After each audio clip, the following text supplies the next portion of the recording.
जिंदगी है तेरे आगे खड़ी, जागो दुनिया, जागो जागो, जागो दुनिया, जागो जागो।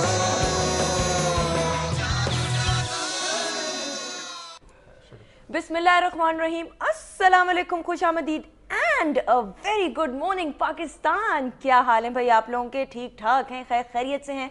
दुआ यही है कि आप जहां ने अपना ढेर सारा ख्याल रखें, अपने दिन का आगाज़ एक अच्छी सी प्यारी सी स्माइल के साथ करें और पॉजिटिव सोच के साथ करें।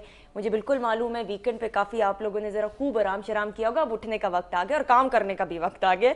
बहरहाल आप देख रहे हैं जागो दुनिया सुंदर जमील और फारूक हसन के साथ। And quick thought of the day क्या है कि जहाँ पे हम बात करते हैं फिजिकली फिट रहने की, वहाँ पे हम ये भी कहते हैं कि जी बैलेंस डाइट होनी चाहिए, एक्सरसाइज करनी चाहिए, but it is very important कि हम 8 घंटे की जो नींद है वो नाजरीन बहुत अच्छे तरीके से पूरी करें, क्योंकि जब आप प्रॉपर नींद नहीं लेंगे तो उसकी वजह से आपका पूरा दिन जो है वो ख़राब गुजरेगा, आपका मेमोरी लॉस हो सकता है, आप ढीले ढाले नजर आएंगे और अच्छी खासी डांड डूंड भी बहुत शौक से पड़ सकती है। तो इससे बहुत बेहतर है कि नींद पूरी कर लें और रात को जो सोने का टाइम है वो बढ़ा दें, तो it will be better for you. बिस्मिल्लाहिर्रहमानिर्रहीम, अस्सलाम वालेकुम। मैं हूँ फारूक हसन। आज हमारे इस प्रोग्राम में जो पहला सेगमेंट है उसमें सलमान गनी साहब जो चीफ रिपोर्टर हैं नवाए वक्त के, वो तो मौजूद हैं ही, लेकिन कराची से हमें एक और बहुत ही ज़बरदस्त पर्सनालिटी ने ज्वाइन किया है। एडवाइज़र हैं चीफ मिनिस्टर सिंध की शर्मिला फारूकी साहिबा। अस्सलाम वालेकुम शर्मिला।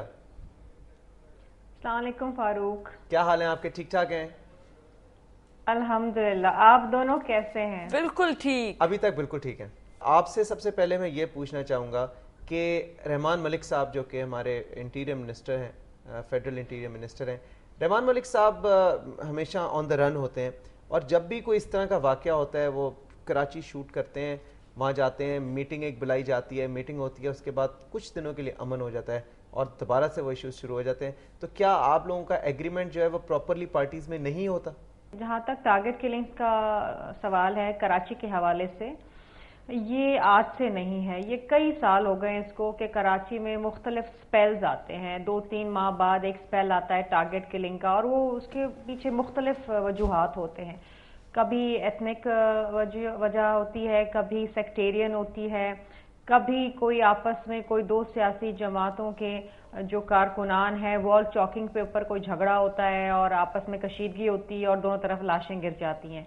कभी ऐसा भी होता है कि किसी का कोई ताल्लुक किसी सियासी मजहबी जमात से नहीं होता, आपस की दुश्मनी होती है, आपस का कोई जायदाद पे तनाव होता है और कत्ल हो जाता है और उसको भी टारगेट किलिंग की मद में डाल देते हैं।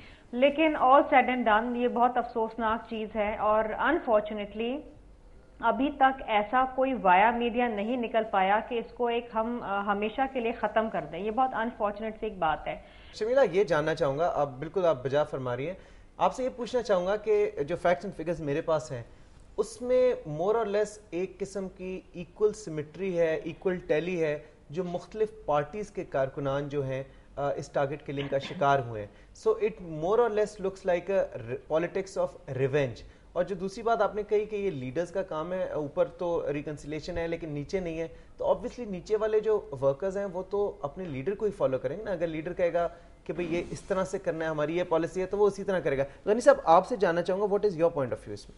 देखिए, बात ये कि देखिए मैं एक चीज़ मैं आपसे ये कहूँगी फारूक कि देखिए जहाँ तक हमारे कायदीन का ताल्लुक है, चाहे आसिफ अली जरदारी साहब हो या अल्ताफ हुसैन साहब हो या संदियार वली साहब हो, वो आपस में मिलते हैं, बैठते हैं और उनके दिल साफ हैं, लेकिन वो जो पॉलिसी रिकन्सिलेशन की उसे ट्रिकल डाउन होना बहुत ज़रूरी है ग्रास रूट लेवल पर। यहाँ पर जब मैं बात करती हूँ ना कि अपनी अपनी कॉन्स्टिट्यूंसीज की, तो उस एरिया के जो MPAs हैं, जो MNAs हैं, उनकी जिम्मेदारी बनती है कि वो अपने अपने वोटर्स को, अपने अपने कारकुनान को ये तायद करें कि आपस में सब्र तहम्मुल से और प्यार मोहब्बत से एक दूसरे के साथ पेश आएं। आपने बिल्कुल सही कहा कि चाहे कराची में जो आपने फिगर्स देखे होंगे उसमें पाकिस्तान पीपल्स पार्टी, MQM, हकीकी, फंक्शनल, ANP, सबके कारकुनान जो हैं वो शहीद हुए हैं, विच इज़ वेरी अनफॉर्चुनेट। सही। गनी साहब, आपसे देखिए, मैं कराची में जो सूरत पैदा हुई है उसका एक पस मंज़र है और तीनों बड़ी पार्टीज़ की मखलूत गवर्नमेंट है।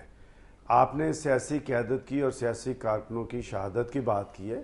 मैं समझता हूँ कि कानून की हाकमियत जब तक कायम नहीं होगी, कानून पर असरअंदाज हुआ जाता रहेगा اور یہ سلسلہ اب سے نہیں, آپ دیکھیں جب سے گورنمنٹ بنی ہے اس وقت سے مرلہ وار یہ سلسلہ بڑھ رہا ہے, اور حال ہی میں جو واقعات شروع ہوئے ہیں اس میں شاید سیاسی انوالومنٹ نہیں ہے, اس میں کچھ فرقہ وارانہ نوعیت کے لوگ بھی ملوث ہیں.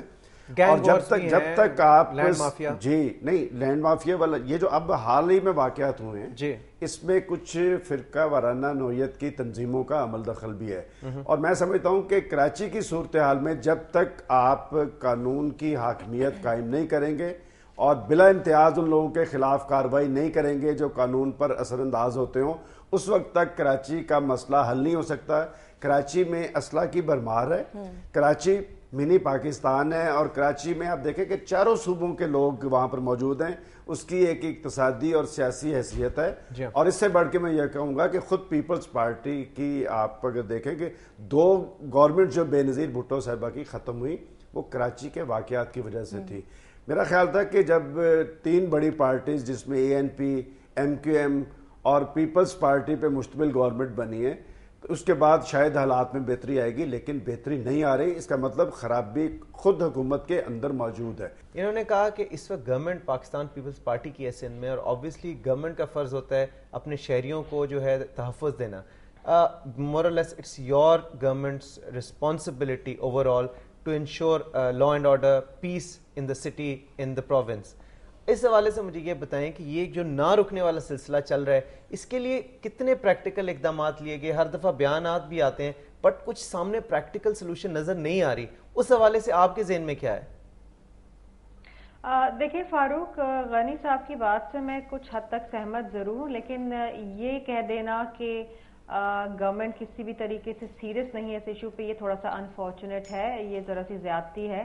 دیکھیں اگر ہم آج حکومت میں بیٹھے ہیں اور ہمارے ساتھ ہمارے اتحادی بھی ہیں, MQM کا سب سے زیادہ سٹیک ہے اس وقت کراچی میں, اور میں نہیں سمجھتی کہ کوئی بھی جماعت جو حکومت میں ہوتی ہے وہ چاہے گی کہ اس کے دور حکومت میں اس قسم کے واردات ہوں. تو جہاں تک پولیٹیکل ول اور جو ایفرٹس کا تعلق ہے اس میں تو کوئی کمی نہیں چھوڑی کسی نے.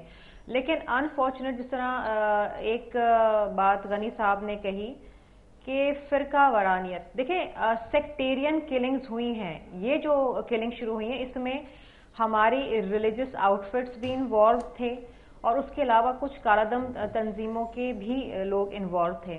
شرمیلا فاروقی نے بڑی ایک پاورفل سٹیٹمنٹ دی ہے کہ جی جو لینڈ مافیا ہے وہ ایگزسٹ کرتا ہے کراچی میں, and at times it is bigger than the government. تو ریٹ آف دا گورنمنٹ پہ ایک کوشچن ہے, آپ غنی صاحب اس پہ کچھ کہیں؟ دیکھیں بات یہ ہے کہ میں خود پریشان ہو گیا ان کی سٹیٹمنٹ سے کہ وہاں پر ایک منتخب گورنمنٹ ہے, اور اگر وہاں جو لینڈ مافیا اتنا مضبوط ہو گیا ہے اور حکومت سے زیادہ مضبوط ہو گیا ہے تو پھر حکومت کا تو کوئی جواز نہیں. میں سمجھتا ہوں کہ اگر ریٹ آف دی گورنمنٹ نہیں ہے اور لینڈ مافیا اس سے زیادہ پاورفل ہے تو پھر ان کا جواز کوئی نہیں, پھر یہ پیچھے ہٹ جائیں. بات یہ کہ میں نے جو بات پہلے کہی تھی کہ اصل میں قانون کی عملداری نہیں ہے, اور قانون کی عملداری تبھی ہوتی ہے جب آپ کے اندر ول ہو. اگر وہاں پر لینڈ مافیا اتنا سٹرونگ ہو گیا ہے جو حکومت پہ حاوی ہے تو پھر حکومت کا تو کوئی جواز نہیں. اسی بات کو میں تھوڑا سا آگے بڑھاؤں گا کہ تھوڑا سا میں اس میں ایک چیز ایڈ کرنا چاہوں گی. میں نے یہ ضرور کہا ہے کہ جو لینڈ مافیا ہے وہ بڑا پاورفل ہے, اور وہ آج سے نہیں ہے, وہ کئی سالوں سے ہے, اور یہ 2 سالہ حکومت میں شاید وہ اتنا پاورفل نہیں ہوا جتنا کہ ماضی میں ہوتا رہا ہے, اور آج اس نوعیت کا ہو گیا ہے کہ ہمارے لیے ایک بہت بڑا چیلنج بن چکا ہے. دوسری اہم چیز یہ ہے کہ جہاں کہیں گورنمنٹ کی ریٹ چیلنج ہوتی ہے وہاں ہمیں کارروائی کرنی پڑتی ہے, اور ہم کارروائی کر رہے ہیں. اسی لیے ہم نے یہ ایک آرڈیننس جاری کیا ہے جس کے تحت ہم اس کے خلاف کارروائی کرنے جا رہے ہیں. Thank you very much for joining us. انشاءاللہ تعالی آپ کو نیکسٹ ٹائم پھر انوائٹ کریں گے, اور شرمیلا نے ریکویسٹ کیا کہ جی کوئی اچھی چیزوں پہ بھی مجھے ضرور بلایا کریں. آپ کو ڈیفینیٹلی بلائیں گے, ہم NFC ایوارڈ پہ جب پروگرام کریں گے اس میں بھی بلائیں گے. اچھے کام بھی کرتی ہے فاروق, مجھے معلوم ہے. غنی صاحب thank you very much for joining us. خواتین و حضرات ایک چھوٹی سی بریک لیں گے, بریک کے بعد ہم واپس آئیں گے تو بلال کتب ہمارے ساتھ موجود ہوں گے کتب نامے کے ساتھ. اسٹے ٹیونڈ ٹو جاگو دنیا.